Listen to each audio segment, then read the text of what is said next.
This app aims at explaining how ANOVA works. So it allows you to play with one-way ANOVA. And as you can see, it is a very busy app. It contains a lot of things, a lot of tables, a lot of plots, but we will take it gradually, eventually. So let's start with this one. Okay. What you see here, it's the original data that we are going to analyze. By default, when you run this app for the first time, or when you refresh your window with this app, you will see some predefined nicely looking values. That's I made on purpose because I want to use these nicely looking values to show you how everything, all statistics in ANOVA are calculated. But then when we take a new sample, then it will be completely random sample. Okay. So what do we see here? We see outcomes of 15 runs of experiment. It's just a chemical reaction which ran at using three different catalysts: catalyst A, catalyst B, catalyst C. And what we measure, it's the yield. It's how much of end product we got in milligrams. And then you can see that when we ran catalyst A, in average we got 95 milligrams here. And then when we ran the reaction with catalyst B, we got 100 milligrams. Again, 5 different outcomes, and this is the average outcome. This is the average yield. And then when we ran this reaction with catalyst C, we got 5 different outcomes, and this is the average, right? So what you see here is that, for example, if we just compare the observed values, the observed means, you can see that the highest amount of the biggest yield we got was when we used catalyst C. It's by 10 milligrams larger than catalyst A, the average yield we got using catalyst A, and by 5 larger if we look at the catalyst B. Okay, so this is our sample. So it's 15 values, 15 results of 15 reactions ran using 3 different catalysts. Okay.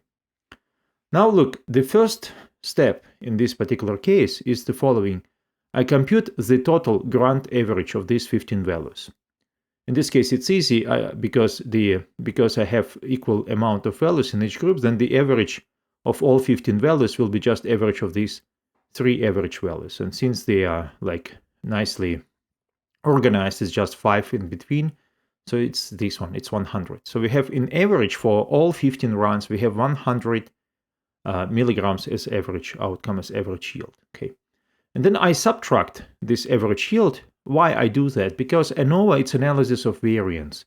And you remember from statistics, variance, it's a sum of squared distances, how far the values are going from the mean. And so therefore, to make all calculations easier, I subtract mean from the beginning. So I don't have to do it later. I just subtract it. It's called, this operation is called unbiased data. So because it's something common, I remove this bias. And then this is the unbiased data in this table.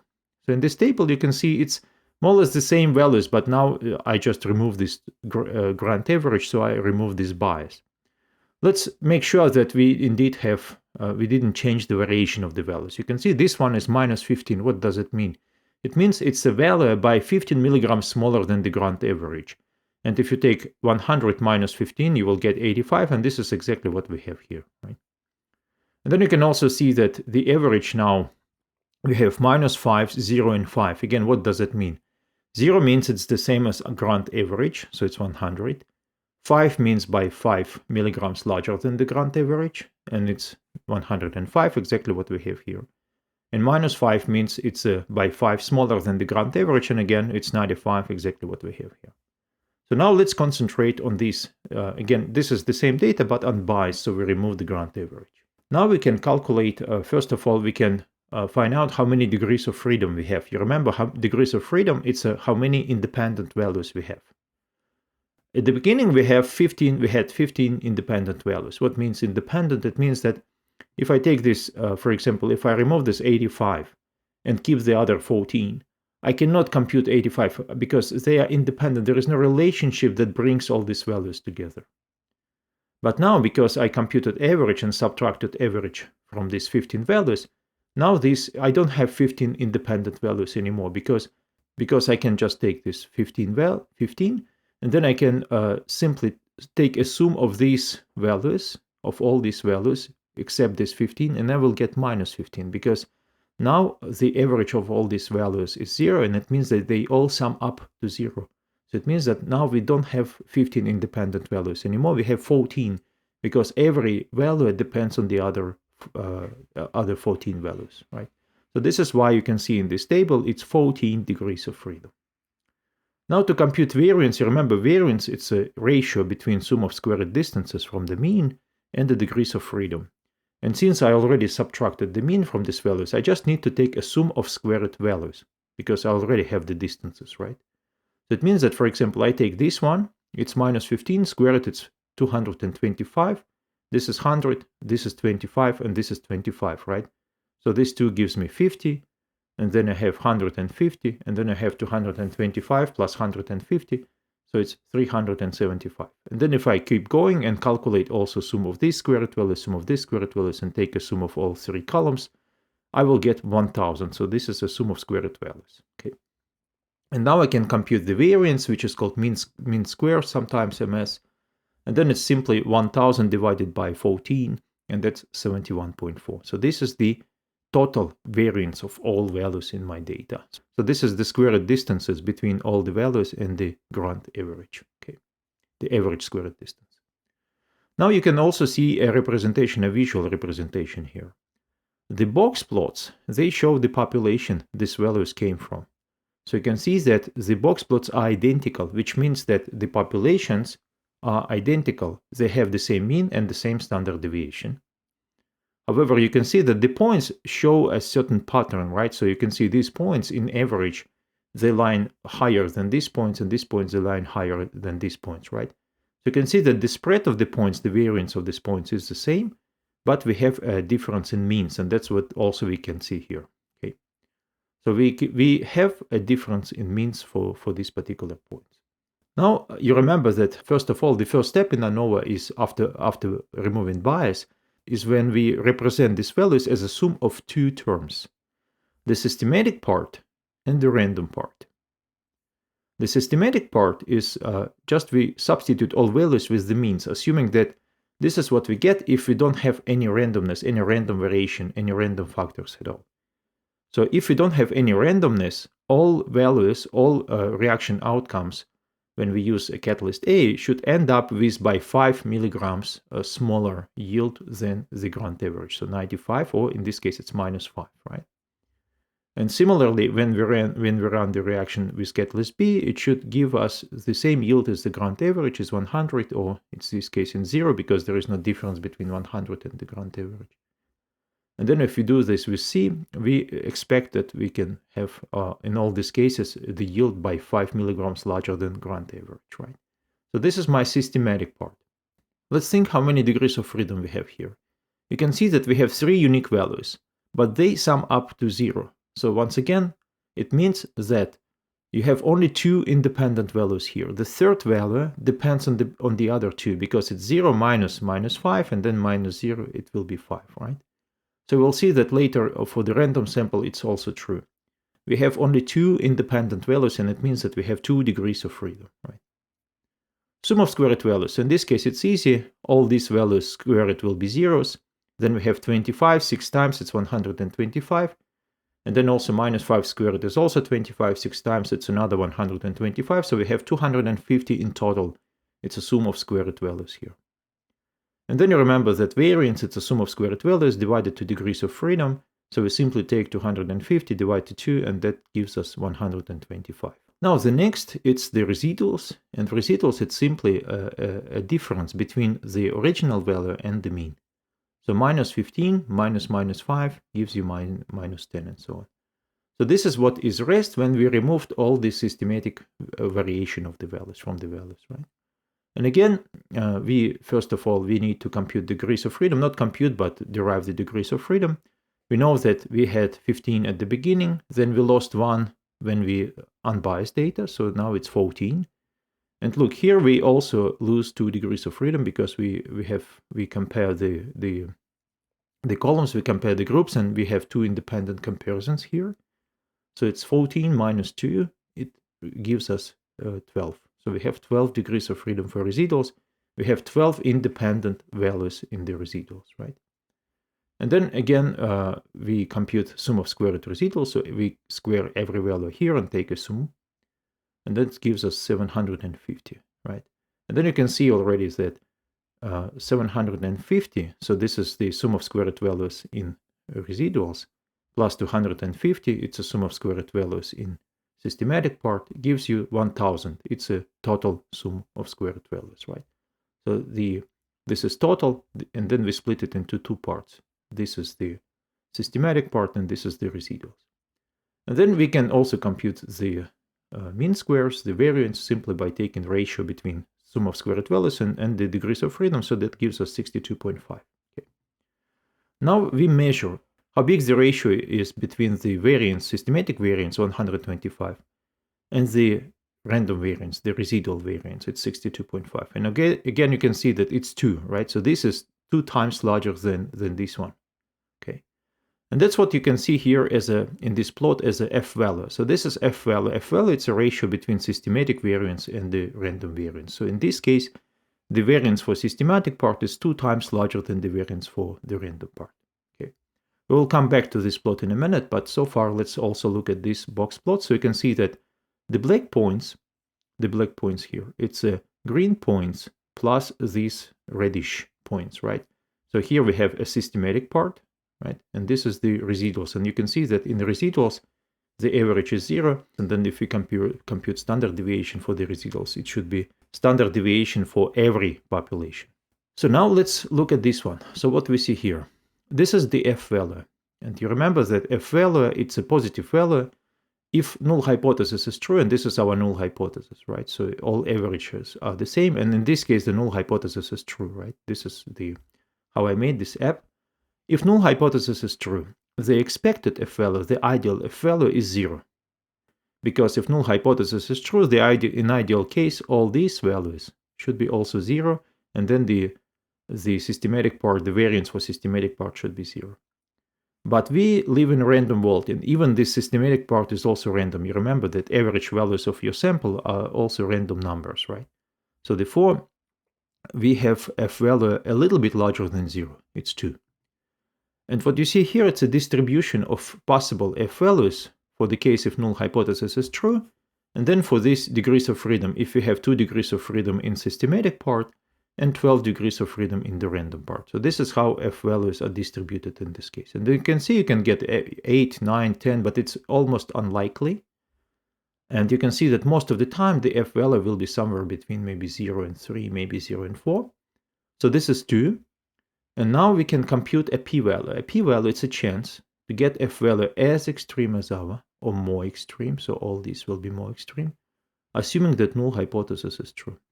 So it's simply this area on the right, and this is what we can see. In this case, it's 17.8%. So in this case, we cannot reject null hypothesis, right? This p-value is quite large, so it does not contradict with our null hypothesis.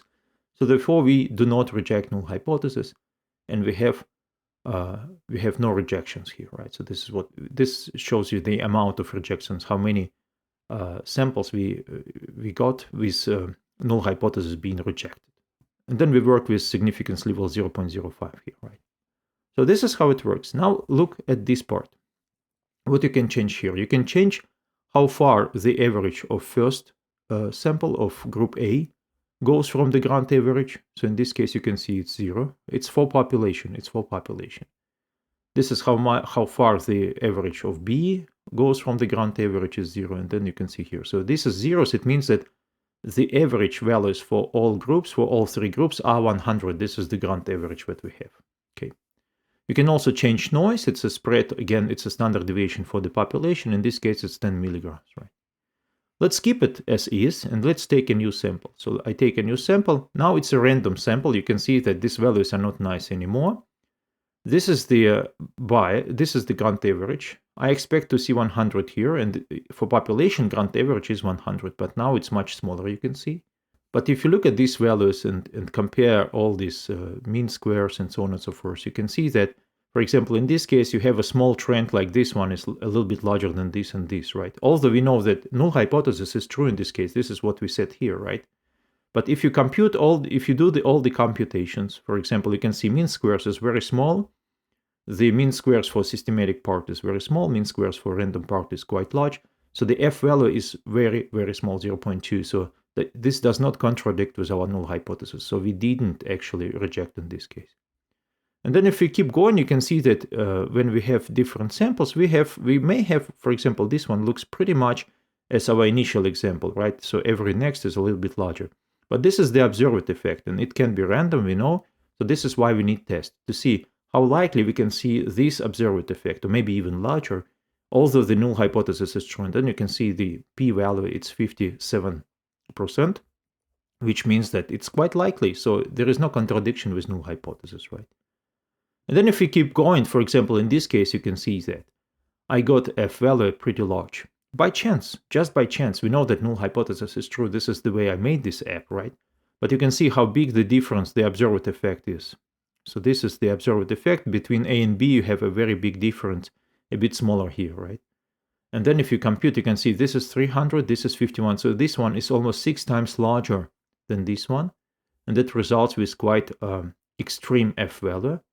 It is still possible to get a value like this. It is still possible to get 6, but the chance is very small. It's 1.7%. And since we work with 5% significance level, we reject null hypothesis here. But this is wrong. This is error. So once again, the meaning of this 0.005, it means that you have 5% chance to make a type 1 error, which means that you will reject null hypothesis. You will claim that catalyst in this case have an effect, so there is a difference between the yield if you use different catalyst, but in fact it's wrong, because we know that this is the truth in this case, right? So therefore, if you want to avoid if you want to decrease the probability of making this type of mistake, claiming an effect, although the effect is not present, you need to decrease the significance level, okay?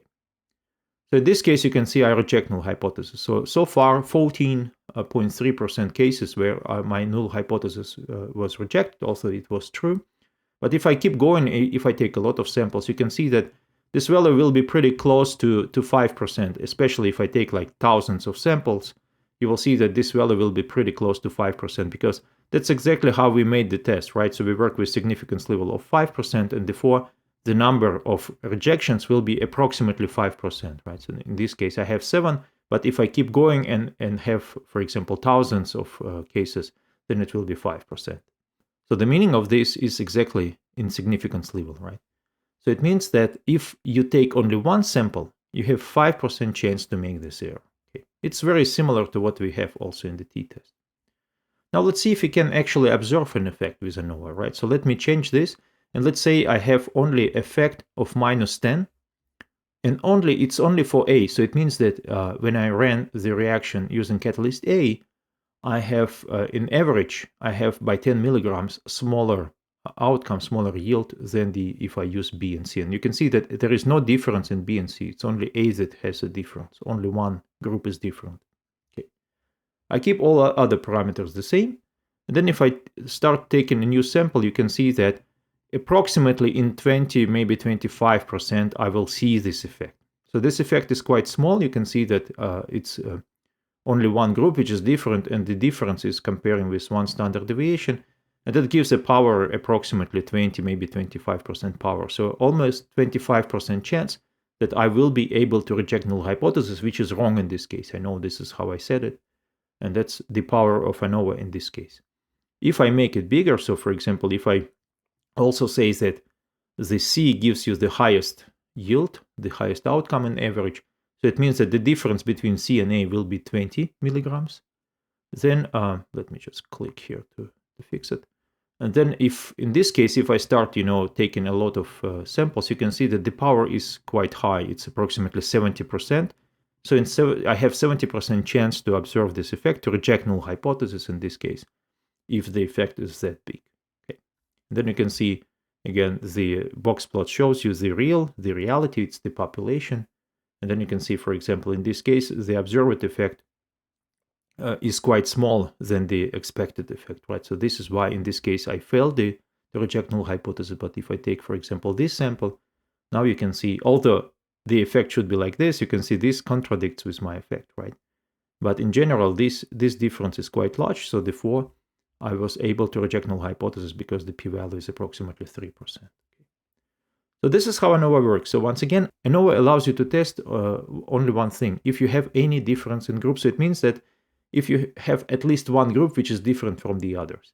It doesn't tell you how big the difference is. It doesn't tell you which group is different. That's why you didn't need to use a post hoc test, for example, Toki test. But for answering this question, for testing for difference among several groups or among several factors, ANOVA is pretty good.